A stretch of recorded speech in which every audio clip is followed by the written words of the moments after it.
ഇല്ല കൂട്ടുകാർക്ക് ശുഭദിനം നേർന്നുകൊണ്ട് നമുക്ക് വേദയുടെ വിക്രത്തിന്റെ ഇന്നത്തെ നല്ലൊരു വിശേഷം കേട്ടാലോ. അതിനു മുമ്പായിട്ട് ആദ്യമായി കാണുന്നവരാണെങ്കിൽ ചാനൽ ഇഷ്ടപ്പെട്ട ഒന്ന് സബ്സ്ക്രൈബ് ചെയ്യാൻ മറക്കരുത്. വീഡിയോ ഇഷ്ടപ്പെടുവാണെങ്കിൽ ലൈക്ക് തരാനും മറക്കരുത് കേട്ടോ. അപ്പൊ നമുക്ക് നേരെ നമ്മുടെ വിശേഷത്തിലേക്ക് അങ്ങോട്ട് പോയാലോ.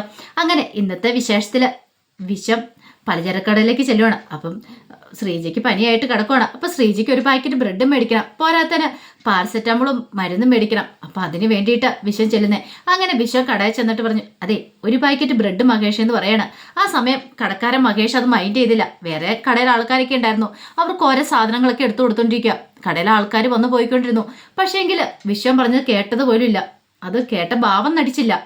പിന്നീട് വിഷം വീണ്ടും ചെന്നിട്ട് പറഞ്ഞു, മഹേഷ് ഒരു പാക്കറ്റ് ബ്രെഡ് എന്ന് പറയാണ്. ഇത് കേട്ടതും മഹേഷോട് ഞാൻ കേട്ടെന്ന് പറഞ്ഞിട്ട് മൈൻഡ് ചെയ്യാതെ അവിടെ നിൽക്കുകയാണ്. അങ്ങനെ ഒരുമാതിരിപ്പെട്ട ആൾക്കാരൊക്കെ അങ്ങോട്ട് പോയി. ഈ സമയത്ത് വിഷം ചെന്നിട്ട് ചോദിച്ചു, എന്താടാ മഹേഷേ ഞാനൊരു പാക്കറ്റ് ബ്രെഡ് ചോദിച്ചിട്ട് നീ എനിക്ക് തരാത്തെന്ന് ചോദിക്കുക. അതെ പറയുന്നുണ്ടോന്ന് തോന്നരുത് വിശ്വ, കാരണം ബ്രെഡ് തരുന്നതുകൊണ്ട് എനിക്ക് കുഴപ്പമൊന്നുമില്ല. പക്ഷേങ്കിലേ മാഷ് വന്ന് പറഞ്ഞിട്ടുണ്ടായിരുന്നു നീ വന്ന് ചോദിച്ചിട്ടുണ്ടെങ്കിൽ സാധനങ്ങളൊന്നും കൊടുക്കരുതെന്ന്. അല്ലെങ്കിൽ തന്നെ നീ കുറെ ബേക്കറി ഐറ്റംസ് ഒക്കെ മേടിച്ചുകൊണ്ട് പോയതിന്റെ 10,2,500 രൂപ മാഷ് ഒരു 2-3 മാസം കൊണ്ട് അവിടെ തന്നു തീർത്തേ. പിന്നീട് എന്നോട് പറയുകയും ചെയ്തു, മേലെ അവൻ വന്നൊരു സാധനം കടം ചോദിച്ചിട്ടുണ്ടെങ്കിൽ കൊടുത്തേക്കരുതെന്ന്. എന്തിനാടാ വെറുതെ ഞാനിങ്ങനെ. ഇത് കേട്ടതും വിശ്വം പറഞ്ഞു, അത് പിന്നെ ഉണ്ടല്ലോ എൻ്റെ ഭാര്യയ്ക്ക് സുഖമില്ലാതെ കിടക്കുക, പനി പിടിച്ച് കിടക്കുക, അവൾക്ക് ബ്രെഡ് മേടിക്കണം, അത് മാത്രമല്ല മരുന്നും മേടിക്കണം എന്ന് പറയാം. എടാ അങ്ങനെ ഭാര്യയ്ക്ക് വയ്യാതെ വന്നിട്ടുണ്ടെങ്കിൽ നോക്കേണ്ട ആള് ഭർത്താവാണ്, അത് സമ്മതിച്ചു. അതിന് നീ വേണം വരുമാനം ഉണ്ടാക്കാനായിട്ട്, അല്ലാതെ പാവാം മാഷിനെയും വയസ്സാം കാലത്ത് ബുദ്ധിമുട്ടിക്കുകയാണോ ചെയ്യണ്ടേ. ഒന്നുമില്ലേലും നമ്മൾ ഒരുമിച്ച് പഠിച്ചതിൻ്റെ പരിഗണന വെച്ചാണ് ഇത്രയും കാലം നിനക്ക് ഞാൻ തന്നുകൊണ്ടിരുന്നത്. പക്ഷേ ഇനി അത് പറ്റില്ല. മാഷിൻ്റെ വായിന്ന് ചീത്തയാക്കാനായിട്ട് എനിക്ക് പറ്റില്ല.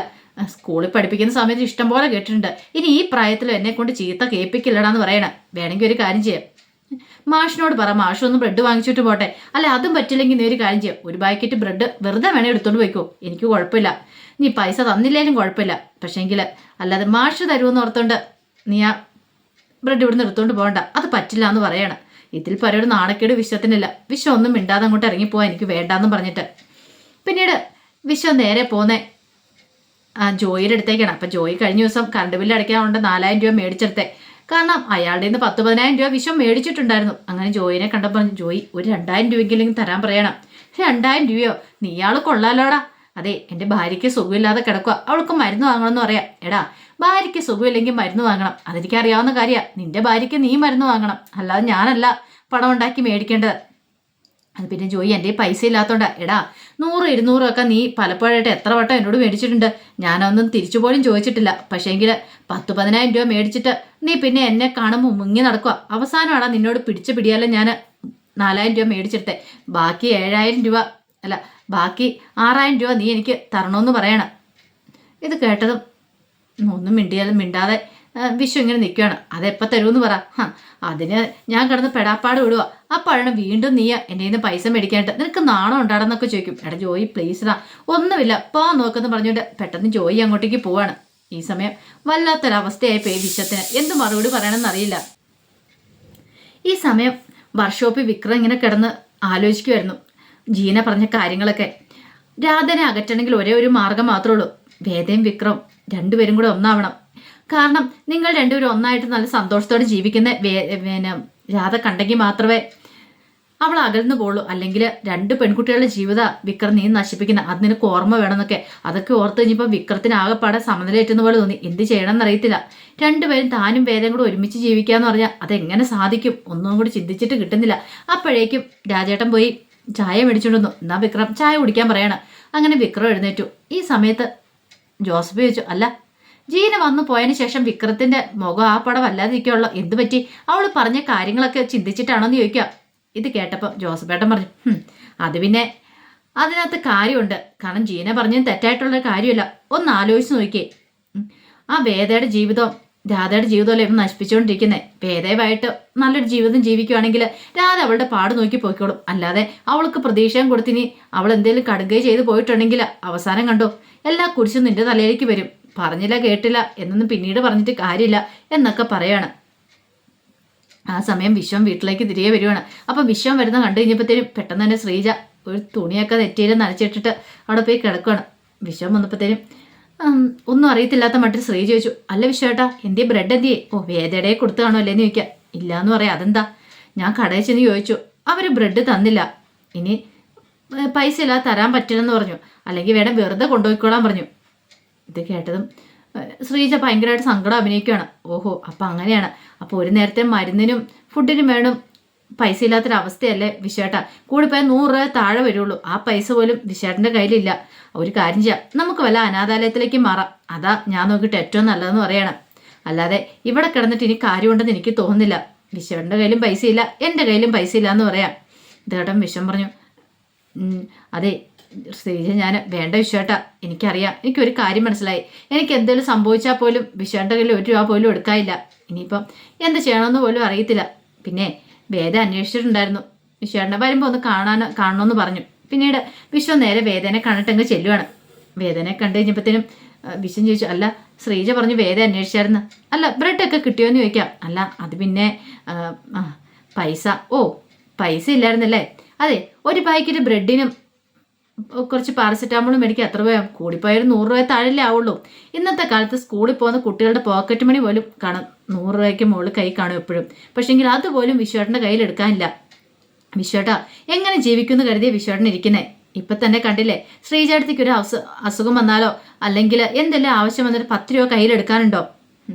സ്വന്തം കുഞ്ഞിനെ ശ്രീജേടത്തിൻ്റെ സഹോദരൻ്റെ വീട്ടിൽ കൊണ്ട് ആക്കിയിരിക്കുക. എത്ര നാൾ അവർ നോക്കും? ഇപ്പം അത് കുഞ്ഞായതുകൊണ്ട് കുഴപ്പമില്ല, അവർക്ക് സ്നേഹമൊക്കെ ആയിരിക്കും.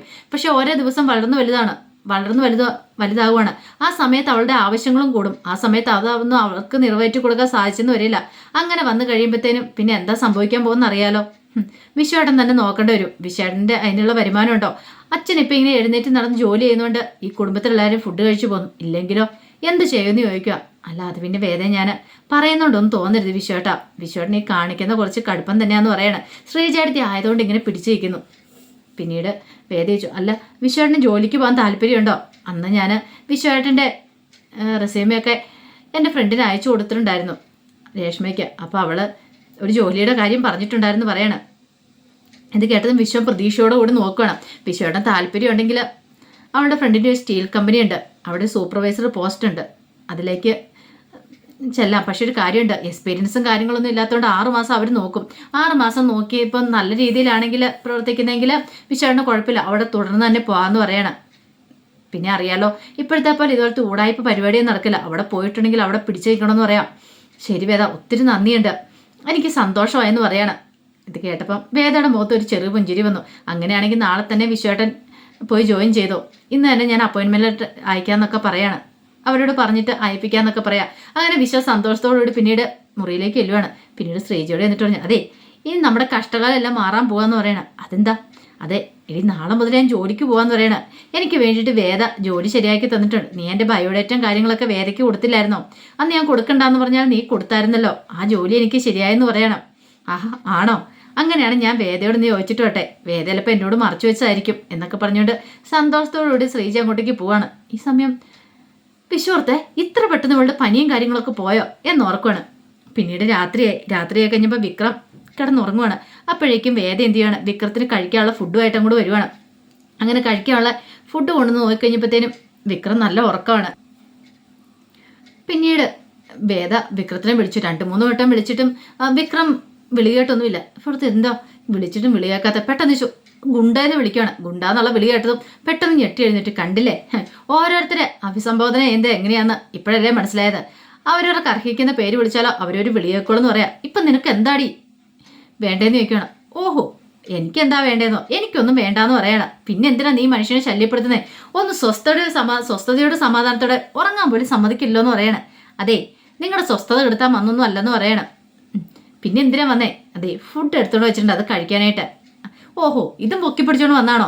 അതെ ഇവിടെ നിന്ന് എടുത്ത് കഴിക്കാൻ എനിക്കറിയാം, എൻ്റെ വീടാ, എൻ്റെ അടുക്കളയാ, എനിക്ക് പോയി കഴിക്കാൻ അറിയാം, നീ ഇതും കൊണ്ടുവരണ്ടെന്ന് പറയണം. അത് കണ്ടതും വേദ പറഞ്ഞു, അതെ ഒരു കാര്യം ഞാൻ പറഞ്ഞേക്കാം, എന്നിട്ട് നിങ്ങളുടെ അടുക്കളയാ നിങ്ങളുടെ വീടാന്ന് പറഞ്ഞിട്ട് എന്തി എല്ലാവരും ഫുഡ് കഴിക്കാൻ സമയത്ത് അങ്ങോട്ട് വരാത്തേന്ന് ചോദിക്കോ? ഹോ അത് പിന്നെ മടിയായിരുന്നല്ലോ അല്ലേ?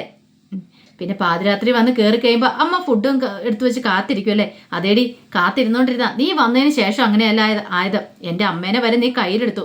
ഇപ്പൊ കണ്ടില്ലേ, അമ്മ പോലും എന്നെ കാത്തിരിക്കുന്നില്ല, അമ്മ വരെ നേരത്തെ കിടന്ന് ഉറങ്ങുമെന്ന് പറയാം. അതെ ഈ പ്രായമായ അമ്മയ്ക്ക് നിങ്ങളെ കാത്തിരിക്കേണ്ട കാര്യമൊന്നുമില്ല. ഇത്രയും പ്രായമായ ചെറുക്കനെ നോക്കിയിരിക്കേണ്ട വല്ല കാര്യമുണ്ടോ? ആ അമ്മ അവിടെ എവിടെയെങ്കിലും കിടന്നുറങ്ങിക്കോട്ടെ, അമ്മ പാല് മൊത്തം ഓരോ പണികളൊക്കെ ചെയ്ത് ക്ഷീണിച്ചിരിക്കുന്ന നിങ്ങളെപ്പോലെ അല്ലെന്ന് പറയണം. ഇത് കേട്ടപ്പം വിക്രം പറഞ്ഞു, പിന്നെ നിനക്ക് എന്താടി വേണ്ടേ? അതെ, നിങ്ങൾക്ക് ചോറ് വേണമെന്ന് ചോദിക്കും. എനിക്കൊന്നും വേണ്ടാന്ന് പറയാം. വേണ്ടെങ്കിൽ വേണ്ട, ഞാൻ കൊണ്ടുപോയി വെച്ചേക്കാന്ന് പറഞ്ഞിട്ട് വേദ ചോറ് കൊടുത്തോണ്ട് പോവാണ്. വിക്രത്തിന് നല്ല ദേഷ്യം വന്നു. വിക്രം വീണ്ടും പോയി കിടക്കുവാണ്. ഈ സമയം വേദ അടുക്കളയിലേക്ക് എന്നിട്ട് ആ ചോറും കളത്തിനകത്തേക്ക് ഇട്ടു. അപ്പോഴേക്കും ശ്രീജ എന്നിട്ട് എന്ത് പറ്റി? വിക്രത്തോട് ദേഷ്യമാണെന്ന് ചോദിക്കും.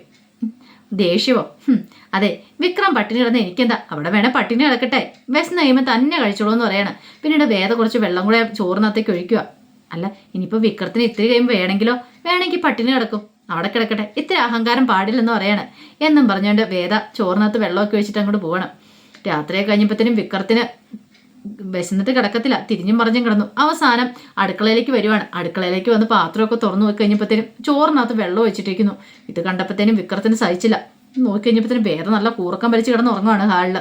ചെന്നിട്ട് ഈ വേതാളത്തിനെ അങ്ങ് ചവിട്ടി കൊന്നാലോ, അവൾ ചോറിനകത്ത് വെള്ളം ഒഴിച്ചിട്ടിട്ട് കിടക്കുന്നു പറഞ്ഞുകൊണ്ട് ചവിട്ടൻ കാല് പൊക്കിയിട്ട് വിക്രം അങ്ങോട്ടേക്ക് പോവാണ്. ഇതൊക്കെ വേദ അറിയുന്നുണ്ടായിരുന്നു. വേദ ഒരു ചെറു പുഞ്ചിരിക്കുവാണ്. പിന്നീട് പിറ്റേ ദിവസം രാവിലെ തന്നെ ശ്രീജ അടുക്കളയിൽ കയറിയിട്ട് ചോറും കറികളൊക്കെ ഉണ്ടാക്കി പൊതിച്ചോറ് കെട്ടുവാണ്.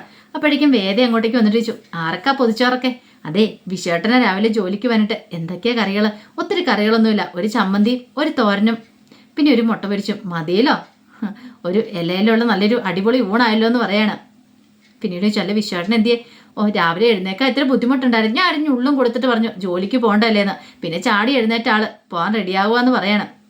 ഞാൻ ഈ ചോറൊക്കെ കൊണ്ടേ കൊടുക്കട്ടെ എന്ന് പറഞ്ഞുകൊണ്ട് പോകുമ്പോഴത്തേനും നന്ദിനി അങ്ങോട്ടേക്ക് വന്നു. അല്ല, രാവിലെ ആർക്കാ ഈ പൊതിച്ചോറൊക്കെ ഇട്ടിക്കൊണ്ട്? ആർക്കാ ശ്രീജാടത്തി പൊതിച്ചോറ്? അതൊക്കെ ഉണ്ടെന്ന് പറയാണ്. അപ്പോഴേക്കും വേദ അങ്ങോട്ടേക്ക് വന്നു. വേദയോട് ചോദിച്ചു, അല്ല, ആർക്കാ പൊതിച്ചോറും കെട്ടിക്കൊണ്ട് നന്ദിയാഴ്ച പോകുന്നേ? അല്ല, ശ്രീജാടത്തി പോകുന്നേ. അതെ, ഇപ്പം മനസ്സിലാവും, ഇവിടെ നിന്നാ മതി എന്ന് വേദ പറയണം. ഓഹോ, അപ്പൊ രണ്ടുപേരും കൂടെ കൂടിയിട്ട് എന്തൊക്കെയോ പരിപാടികൾ ഒപ്പിച്ചിട്ടുണ്ടല്ലോ എന്ന് നന്ദിനി ഇങ്ങനെ കരുതുവാണ്. അപ്പൊ അതിന്റെ വിശേഷങ്ങളൊക്കെയാണ് കണ്ടത്. ഇതിന്റെ ബാക്കി വിശേഷങ്ങളുമായിട്ട് വൈകുന്നേരത്തെ പ്രമോയി വരാട്ടോ. ഒരിക്കൽ കൂടി എല്ലാവർക്കും ശുഭദിനം നേർന്നുകൊണ്ട് നിർത്തുന്നു. നന്ദി.